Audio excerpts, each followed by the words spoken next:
일본 G7 정상회의에 참석한 윤석열 대통령이 곧 귀국길에 오릅니다. 한미일 3국 정상과 반년 만에 3자 회담을 하는 등 마지막 날까지 숨가쁜 외교전이 이어졌습니다. 히로시마에 나가 있는 취재기자 연결합니다. 구하림 기자.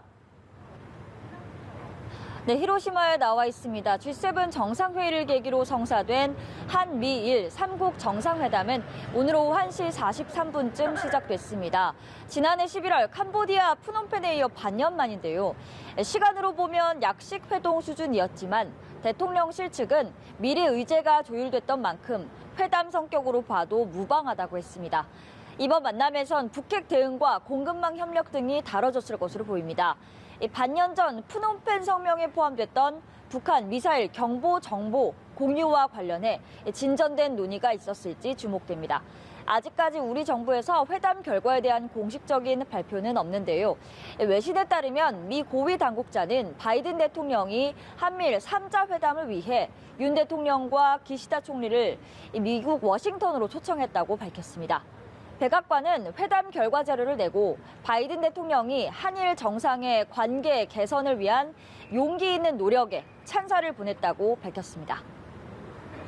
네, 히로시마에서는 윤 대통령과 볼로디미르 젤렌스키 우크라이나 대통령의 만남도 이뤄졌습니다. 이 내용도 전해주시죠.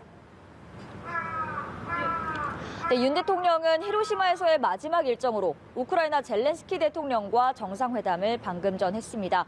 일본을 깜짝 방문한 젤렌스키 대통령 측의 요청에 의해서 이 만남이 성사됐는데요. 회담은 오후 1시 50분부터 30분 정도 진행됐습니다. 두 정상은 전쟁 상황에 대한 공조, 또 최근 국제 정세를 논의했을 것으로 보이는데요.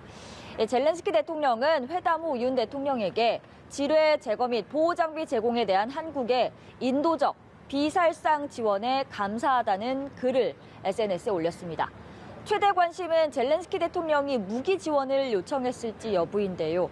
회담에 앞서 대통령실 관계자는 우리나라는 환경의 제약 사항을 모두 고려해 우리의 주관과 원칙에 따라 이 문제를 정할 것이라고 했습니다.